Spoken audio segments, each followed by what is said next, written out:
This is Judaism Unbound, episode 69, Holy Rascals. Hi everyone, thanks for joining us for this episode of Judaism Unbound with Rami Shapiro. This is Lex coming to you, and we wanted to share a brief message before we jump into the episode, because many of you may have noticed yesterday, June 8th, as this episode comes out June 9th, that there was an influx of new episodes from a Christian podcast on your feed. There was some sort of mix-up in iTunes that led to many of our subscribers being sent a number of podcasts that they didn't actually subscribe to, including Dan and myself.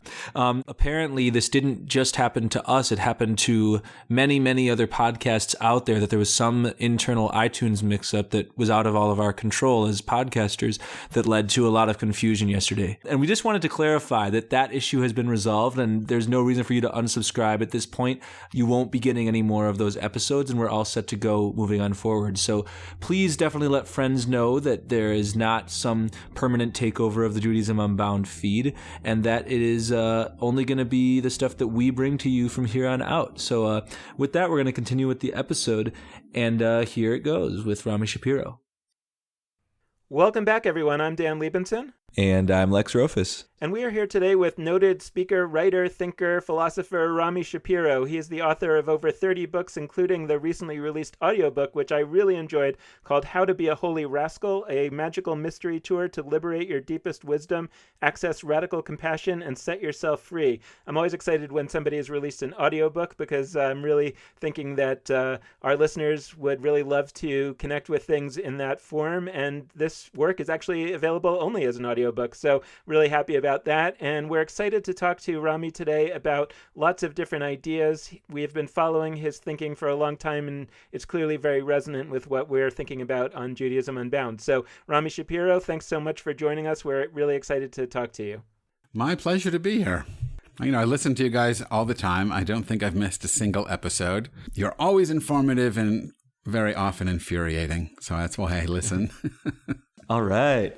Well, that's great, because I mean, in all seriousness, I hope that you'll guide us to where you want to go in terms of where you think your ideas fit in with what we're talking about, either supporting or opposing. But I thought that we could perhaps get started just by hearing a little bit about two things that I think go together, and I was curious if you could talk about them together, which is, number one, could you define a little bit for our listeners what you mean by a holy rascal?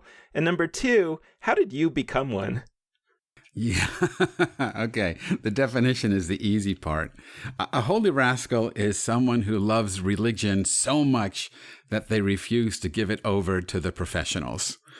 So a holy rascal is someone who understands that religion is a human artifact. We made it up. We continually change it. We have revelations when we need to, do something different. We can't admit that we're making it up. So we have these revelations that we say came from God or whatever.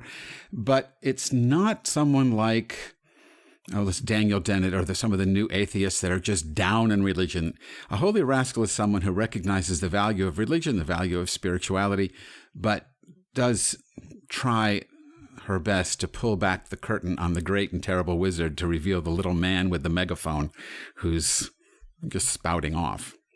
So I'm sort of wondering, what is that personal journey like for someone like you who, you're saying that to be a holy rascal is to not leave it in the hands of the professionals, and yet you are a professional, you went on that journey. And so how did you kind of go on that meandering route from wherever you started to where you are now? I was born into a modern Orthodox family, and by the time I was 16, I was a Zen Buddhist. It took me about 3 years after my bar mitzvah to realize this was not for me. And there were two high school teachers who had gone to India for a summer and came back and taught Buddhism and Hinduism. And I fell in love with this notion of Zen Buddhism and began to read widely in it. This is in the 60s, and study with a Zen master briefly to find out how to do the actual meditation practice, and then took it on as my regular practice. I got my undergraduate degree in Buddhist studies. I ran the Zendo, the meditation hall, every day during my time at university. And through my Buddhist professor of Buddhism, Tetsu Uno, I was introduced to Sasaki Roshi, who became my Zen master. And it was at one of those intense Zen retreats that was really the end. Roshi came to see me, and he knew because of the professor that I was going to go to graduate school and I was going to pursue a PhD in Buddhist studies. And he thought that was a terrible idea. If you want to know Buddhism, you don't go to graduate school, you go to the monastery. So he was, as I remember him, he was in his 60s, which back then I thought was really old. I'm 66. Now I know he's a young man. But he died at 106, so he had a long life. Anyway, he backed me into a corner, literally, and put his face up into mine. And he said, don't go to the university. It's the wrong place to go. You have to come with me. You go back to the monastery. You learn Japanese. You become a monk. And then you'll understand Zen from the inside. And it was very intimidating. And all of a sudden, I just blurted out without any forethought. I just blurted out and I said, Roshi, I can't do that. I'm going to become a rabbi. And then he stepped back a little bit. And I said, okay, I'll be a Zen rabbi, but just leave me alone about going to the monastery. But that was not my plan. So since I said I was going to do that, and since it came from someplace outside my conscious egoic, thinking about my future, I thought, well, maybe there's something to this. But first I went to graduate school in Buddhism, and I hated it. He was absolutely right. It was a disaster for me. It wasn't about Buddhist wisdom. It was about academia, and I just wasn't interested. But there was a professor in Jewish studies, this was at McMaster University in Hamilton, Ontario.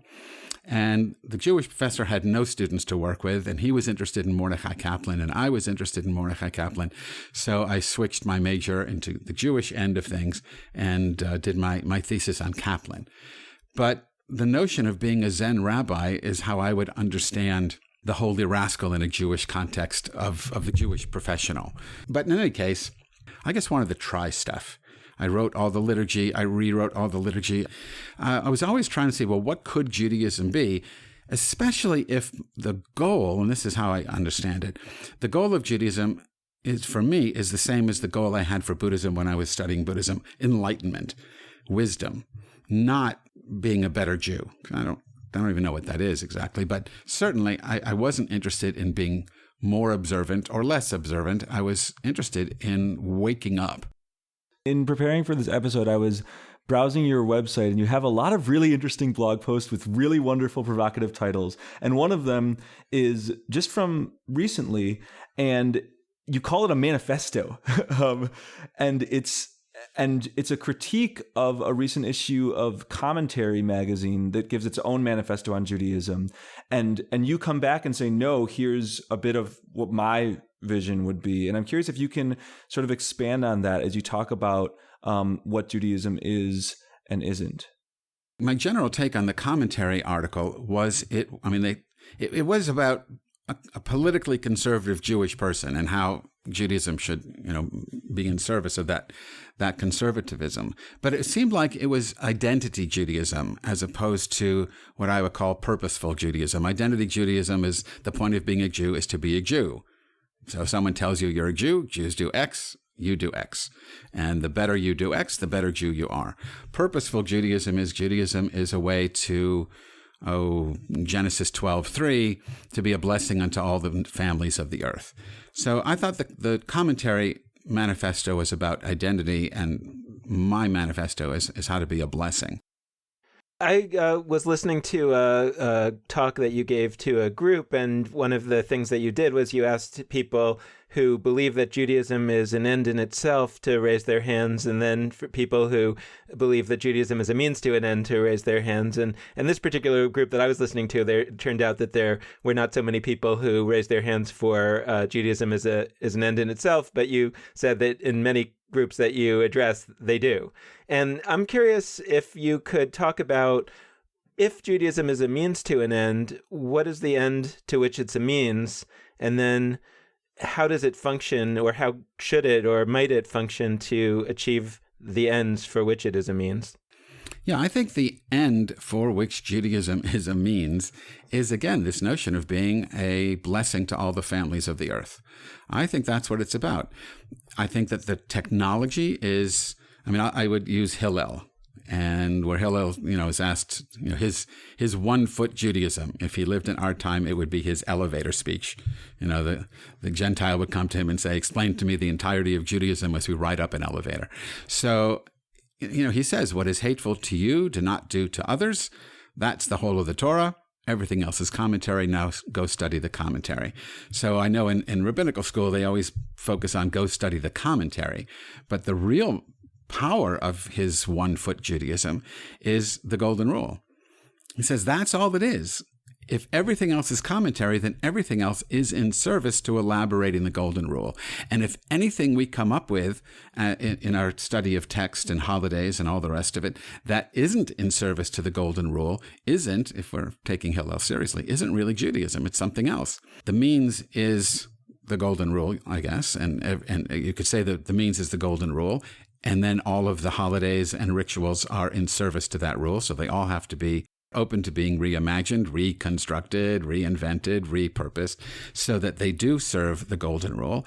And the end is, I would say, 2 things. One is to be a blessing to all the families of the earth, that everyone with whom we come into contact, and I don't think it's just humans, I would say, it's all the families would be all families, regardless of what species we're talking about. But whenever we come into contact with someone, the result of that contact should be that they are blessed. And I would define that as somehow their thriving is enhanced by knowing us as individuals as well as a community.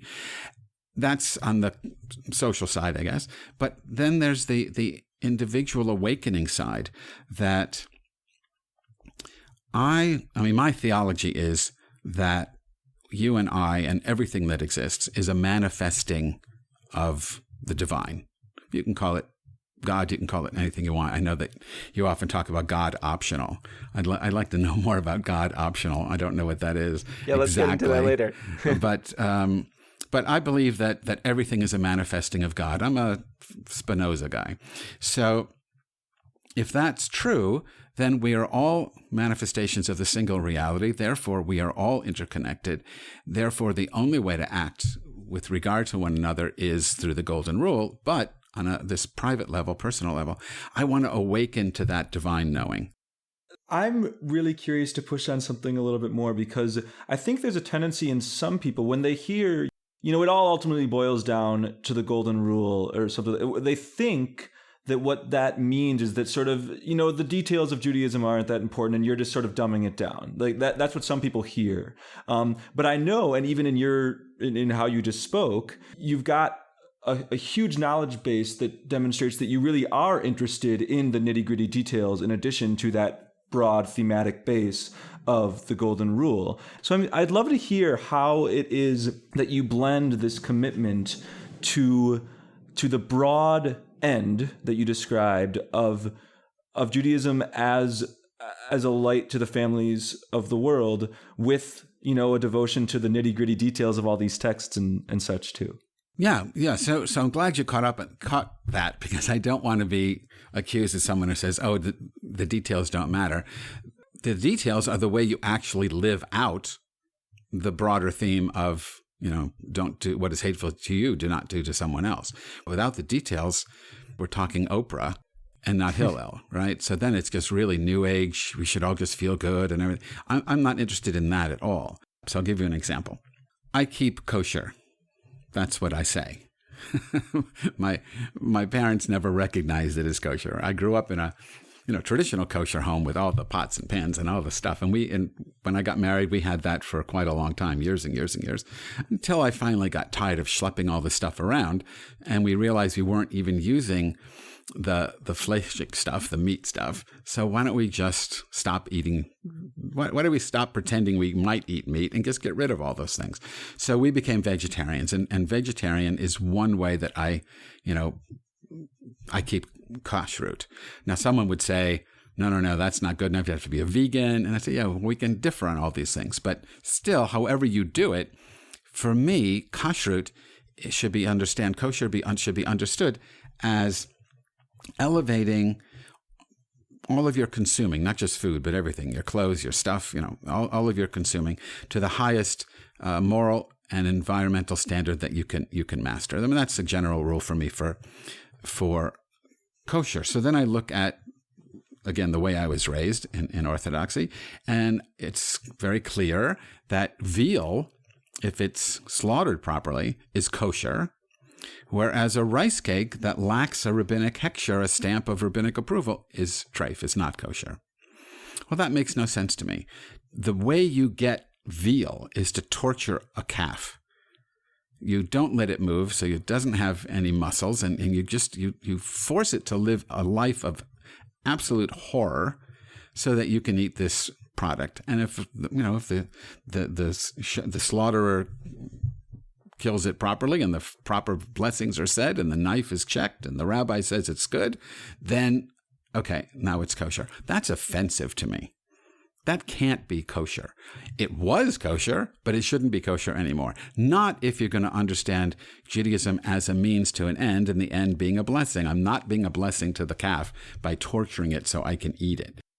But I'm also thinking about these specific matters, kashrut, Shabbat. And I was trying to philosophize based on and thinking, like, can we say that that essentially what Judaism is saying is that the way in which you deploy the various resources of life is central to the capacity to live the kind of life that we're trying to help you live. So that if you have, one of the things that human beings do is they eat. So there's got to be a way to eat that's in line with with these values. One of the things that people do is they interact with other people. So there's got to be a way to interact with other people, whether that has to do with acts of kindness or preserving your tongue from bad language, that makes that done in this sort of way that ultimately allows you to, let's say, in your case, define it as be a blessing and manifest who you truly are. So I'm wondering, I do feel like there's a philosophy in what you've identified.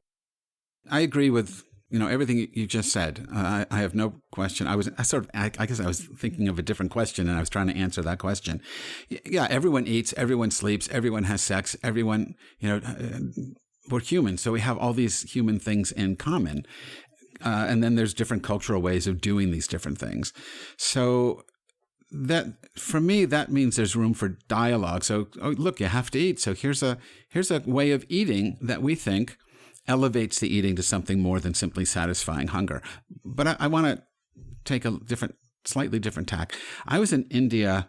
I've been to India several times, and I was lecturing, teaching, and I was teaching at the Ramakrishna Ashram in New Delhi. It was the 150th anniversary of the birth of Swami Vivekananda, a major saint in Hinduism, and the nation of India was kicking off a 4-year birthday celebration. They had a train museum, museum in a train about Swami Vivekananda that was going throughout the subcontinent, teaching people about who he was. And I was invited along with a bunch of other people, including the Dalai Lama. So I'm just name dropping here, but I got to teach with the Dalai Lama. And Did you get him on Judaism Unbound? No, I can't even get him on my own show. But the topic we were given is, what does your religion bring to to world spirituality? What's the unique thing that your religion brings to world spirituality? And I knew exactly what I was going to talk about. And I was going to talk about the concept, as I understand it, of lo ba shamayim hi, that truth, is not in heaven, that there is no ultimate authority, that Judaism is a way of I think it's Amos Oz in Israel said, Judaism is a civilization of argument and doubt. And I gave a talk to hundreds and hundreds of swamis in New Delhi about the power of doubt and the power of questioning and the power of the question to open you wider and wider, and how answers actually shut you down, and shared with them Abraham arguing with God. I mean, that's one of the most powerful stories in any sacred text, but you really don't see anything like that in other sacred texts, where God is going to destroy Sodom and the innocent along with the guilty. And then Abraham says, should not the judge of all the earth act justly? And, for me, these are human documents. So somebody wrote that, somebody with a tremendous sense of spiritual power who could say that. And God doesn't know what Abraham's talking about. And then they have that whole thing, 50 good people, 45, 40. God is being taught what justice is by a human being. And, in the Hindu tradition, that's not the way it works. You're not teaching God. God is teaching you. You're not questioning the Swami. The Swami is giving you the truth as Hinduism, in that whatever school we're talking about, lays it out. There's no room for doubt and there's no room for argument. Whereas without doubt and argument, there's no Judaism. And so I laid all this stuff out. I talked to them at length. And, they all clapped politely, and that was the end of that. And then during the break, I was swamped by dozens of swamis saying, how can we do that? We have so many questions, so many doubts. Who can we take them to? Well, you can't take them to the guru. Because the guru, at least the gurus that, the ones we were with in this setting, they were not open to that. So I didn't really have an answer. But I again explained that in Judaism, that's what the rabbi lives for. And Judaism is, I think what Amos Oz said was right. It's a civilization of argument and doubt. It's this thousands upon thousands year old conversation about the meaning of life and how best to live it, but with questions at the heart of it, not answers. So if there's something, I don't even know if I'll agree with this after I say it, but if there's one essential thing that Judaism brings to the world, that's it. And I think that this power of the spirituality of doubt and questioning, that power is more needed now than ever. Sociologically, politically, religiously, spiritually, people have given up their quest. And again, this is chutzpahdik for me to speak so globally, but it seems to me that people's quest is for answers, and the Jewish quest is for better questions. What you just said is so beautiful to me and gives me a better sense of mission statement to Judaism than I think I've heard in a while.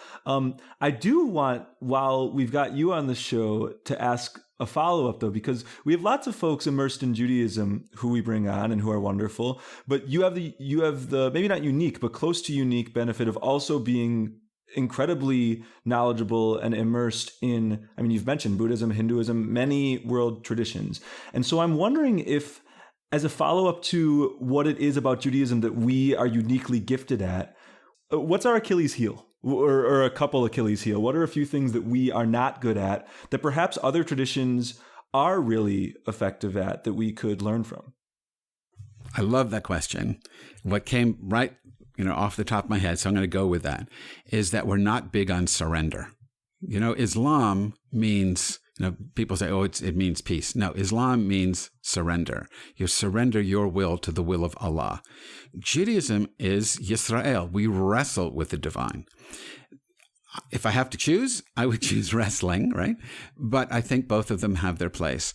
That there has to be a moment in our lives where Judaism helps us, I'm going to say surrender, but I want it's more nuanced than that, to help us be surrendered to the reality in which we live. So let me try to unpack that. The only book that I can think of that we really have that deals with this is the book of Job. And to me, if we were going to pick 5 books to make as our weekly Torah study, it wouldn't be the 5 books of Moses. I would put Ecclesiastes right up there and Job right up there and Proverbs 8:22 and following right up there where the Chachma, the divine mother, speaks. But surrender is not something that we are all that good at. Whereas in the book of Job, so I imagine most people know the story, but Job was this, amazingly nice guy. And to win a bet, to see if he will love God, if God stops giving him all the goodies that God can give, God turns him over to Satan, and Satan just tortures the hell out of the guy. But it's really God doing the torturing because God's allowing it to happen in the first place.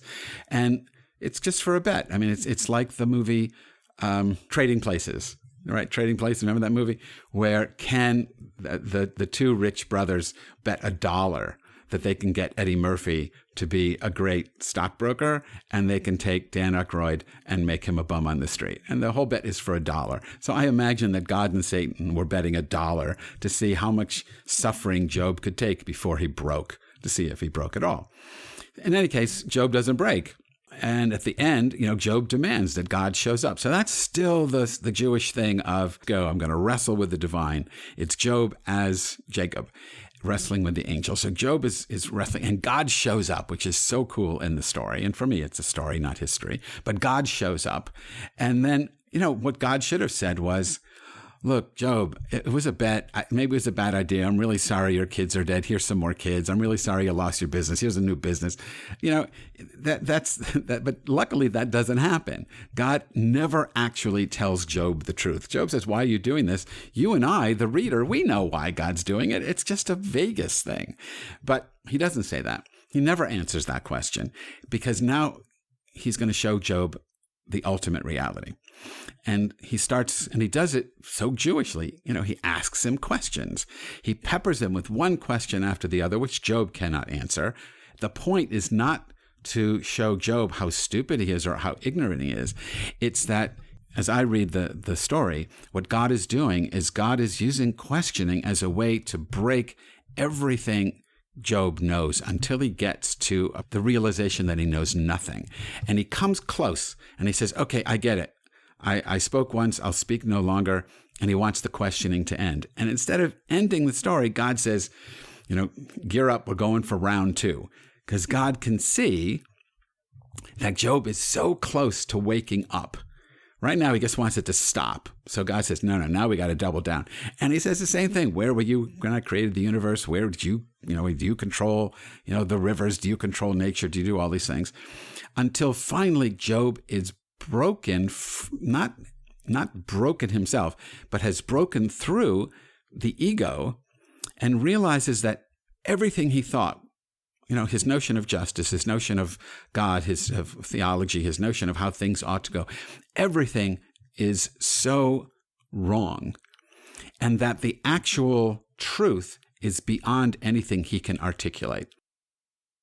As we enter an age in which we have contact with every other spiritual tradition, and there have been ages like this in the past, and I think that actually these were some of the ages in which Judaism made its sort of large transformational steps. And one of the questions that, I sort of struggle with is as we discover other spiritual traditions and see their strengths and their weaknesses, and on the one hand, we understand that none of them is all strength and no weakness. And so one way of looking at it is to say, well, I grew up Jewish and it's just as good as anything else, so I might as well, stay here, it's fine. But the other opportunity is for all of the traditions to learn from one another and to try to absorb some of the spiritual strengths of some of the others, and yet somehow still retain their own core strength.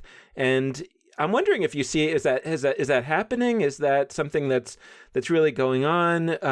Part of my question is why are we anchoring each of these traditions in their founding moments, whether that was their original founding in the Axial Age or their second founding in the turn of the millennium, or whenever they were, as opposed to saying that these are evolving traditions that every few hundred or 1,000 years, have another major step of transformation, often which comes after an encounter with other traditions and understanding those missing strengths and being able to absorb them without destroying the original founding structure. So let me try to explain it this way. This is my ideal for the interfaith conversations that go on. I look at religion like language. All languages are human origin. No language is right, no language is wrong. You can say things in one language that maybe you can't say at all in another language, or you can say things in one language that you can't say as well in another language. So I've been told that German is great for philosophy because you can build words. English is great for science. And not that you can't do science in German and you can't do philosophy in English, but I've been told that these languages have their strengths and weaknesses. And so I would say the same thing is true of religion. Religions are of human origin. And just like with language, the more languages I know, the more nuanced my understanding of my experience is. The more religious languages I know, the more nuanced my experience or my understanding of life is. So I don't want to lose anything. I mean, Judaism has its genius, but so do the other religions. And the genius would be lost if Jews said, oh, it's all the same, the genius of Judaism would be lost. If Jews said, oh, it's all the same, I'll just do whatever I want. The genius of Hinduism, Sufism, Islam would be lost if the people say, well, it's all the same, so I'll just do whatever I want. Because we won't be motivated to go to that core genius and master it. And that to me is the power of interfaith. That's the kind of interfaith that I'd love to see happen on a global scale. Well, let me ask you at least sort of my question about your conception of God, the conception of God that you articulate, because I think that's the other hang up that a lot of our listeners, and again, I speak for myself, that I have with Judaism, with religion, is that we're talking about God all the time, and it's not something that, that makes sense to me, that there's a being out there that has a point of view and has a plan and desires, and that part of what all this is about is my sort of satisfying that being's desires. Now, you articulate a very different conception of God, and I'd love to hear you talk about what that is, and then I have a follow-up question. Yeah, so the God you don't believe in, I don't believe in either. That classic thing. Yeah, I can't believe in some guy out there somewhere. I mean, there is no out there somewhere anymore. We know too much. There's no up and down. There's no heaven. There's, all that stuff is we've outgrown that through science. My understanding of God, I hook it on, the Yud He Vav He, the name of God, which was, I think, so frightening to the ancient rabbis that they created a euphemism that actually undermined the entire meaning of the term. So when we speak of Adonai, we are doing a humongous injustice to the actual Yud He Vav He itself. To me, not to me, in general, it's a verb, right? Adonai, Lord, is masculine, hierarchical, and static. It's a noun. Whereas the Yud He Vav He is a variation, I think it's future imperfect form of the verb to be. I translate it in my mind as happening. God is the happening as all happening in the universe. God is what is, but I want to get away from the notion of anything static. There is nothing static in the universe. It's all process, it's ising, and I think it's horrible English, but, if God, Moses says, what's your name? And God's answer is, I'm the ising that's always ising, and you never know what is going to be next, kind of thing. It's completely open-ended. It's completely without fixed form. It's the wild universe that is revealed to Job in the book of Job. That to me is God. God is reality, the good, the bad. Isaiah 45:7, light, dark, good, evil. It's all God, because that's all there is God. Now, do you pray to that? No. Can that God have a plan for your life? Sure.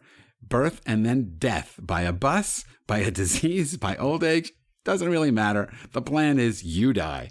So, but all this stuff that we like to think about, that there is a being somewhere, I just can't buy that at all. And certainly not one that we need to placate, or one who writes, I don't believe God writes books. I don't believe God dabbles in real estate. I don't believe God chooses one people over another.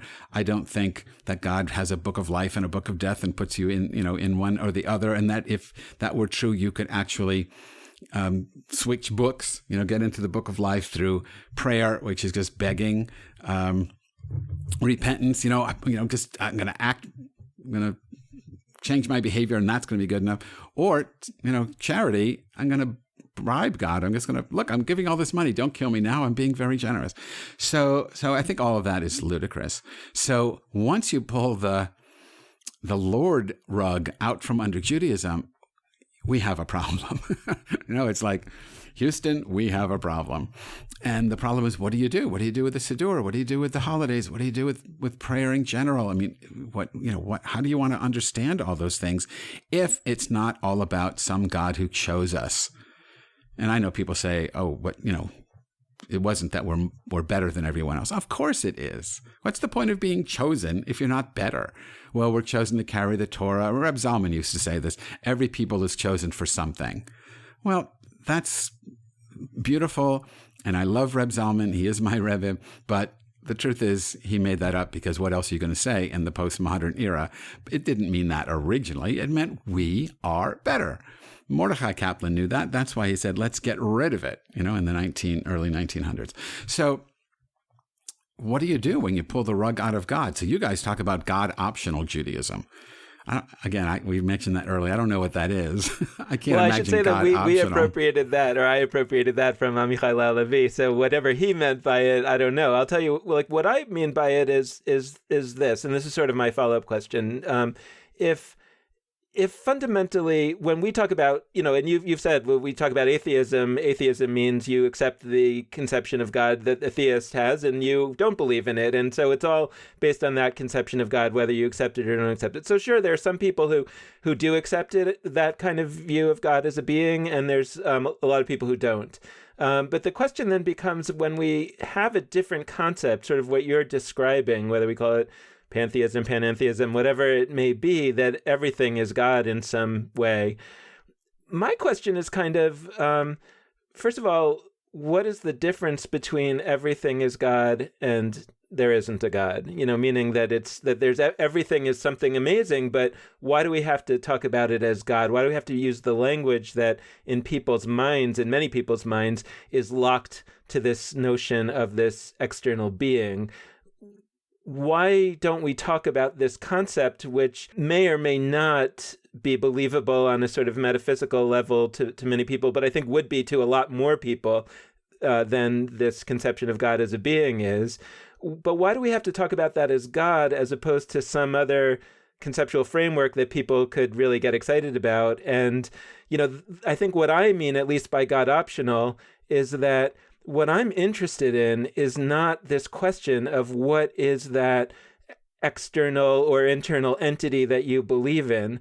What I'm interested in is more the why, being to live a thriving life and to be a blessing to others, right? That is, to me, what I'm seeking in life. And if you want to arrive there through a conception of God, however defined, or if you want to arrive there by some conception that is other than that, I'm cool with that, right? I want to be in community with you. And so what I'm wondering is, can we develop a Judaism that could be, let's say, ambivalent or agnostic, or just not have that question at the center, and instead put all the other questions that we discussed earlier at the center? That's what I mean, at least by God optional.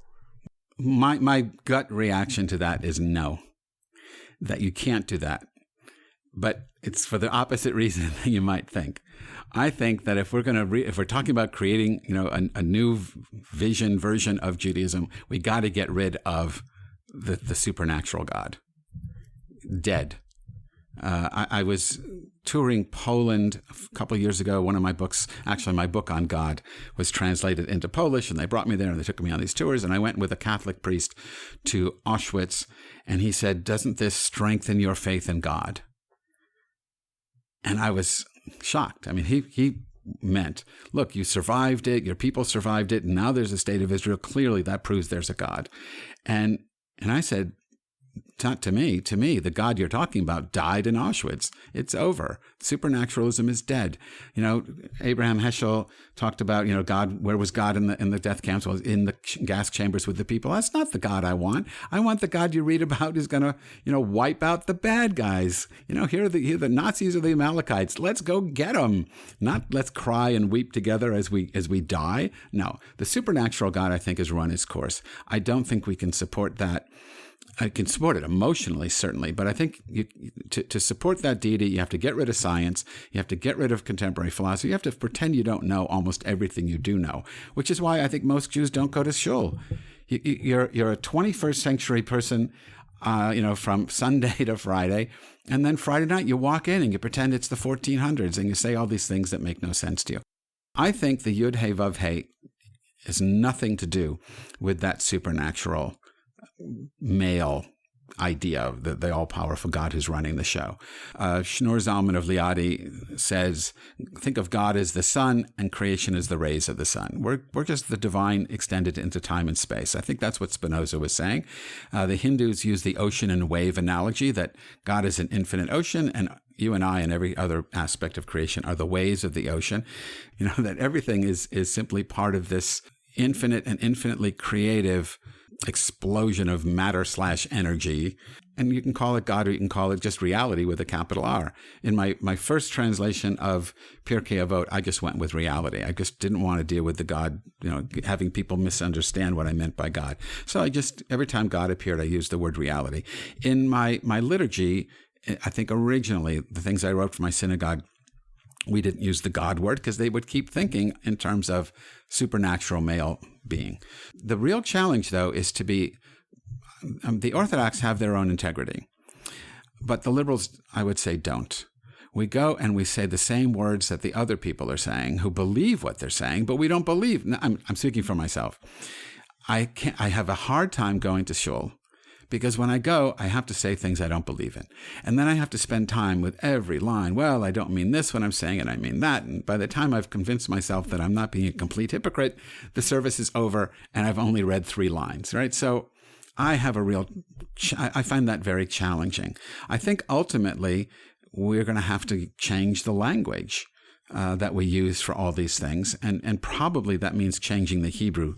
It's a huge task. And I don't know if we're up to that. But I think the old God is dead and we're not ready for the new one. We basically gave ourselves 3 options. 1, stick with the supernatural and don't think about it. 2, stick with the supernatural and reject it. And 3, try to create something new, and we haven't gone that route. So humanistic Judaism, Rabbi Sherwin Wine was a dear mentor and friend of mine, but he had a real problem with the word God. He understood it in just one way and rejected it. And so there's nothing like that in his liturgies. My own approach was, that's so narrow. That's just turning God over to the Orthodox and saying no. No, there's so much more in our tradition to what God could mean. But if you don't like the word God, I don't care. I mean, when I'm praying, it's my own chanting practice, not in synagogue, but, my own spiritual practice, when I'm praying, whenever the Yud He Vav He comes up, I never say Adonai, I say Hamakom. Hamakom is the space, and I understand it as the space-time continuum, in which, of which, as which all things are manifesting. And that's how and luckily, Adonai and Hamakom have the same number of syllables, so you can sing the same tune, and it still fits without having to use that word that I find so offensive. So we've got a lot to play with and think about here, and I really, really appreciate you bringing that. And also, by the way, starting off by saying that you're often infuriated by what we say. I think that's an important and honest bit to bring, and also a nice thing for listeners to hear who go back and forth about how they feel about us. We want that, and we especially enjoy it when people say so and let us know. So thank you for that. Just in closing, we always ask, is there just anything in general that you haven't been able to communicate that you'd like to? But since we dwelled largely in I don't even want to use the higher realms because we're talking about breaking that higher, lower boundary. But since we largely dwelled in territory about, theology and really big questions, I'm curious if in closing there's any sort of practical kind of thoughts you have to give to Jewish communities out there, Jewish individuals out there listening who might be dissatisfied with what they see in the Jewish world, but optimistic about ways to change it for the future. Let me see if this does what you're looking for, and not talk about an abstract, talk about something concrete.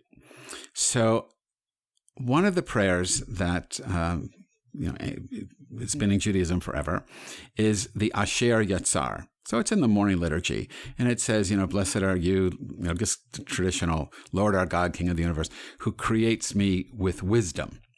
It's a beautiful prayer, especially if you have the time to rewrite it so you can get rid of the Lord stuff and all of that. But it's a celebration of the body as a manifestation of the divine Chokhmah, divine wisdom, that is the DNA of the universe.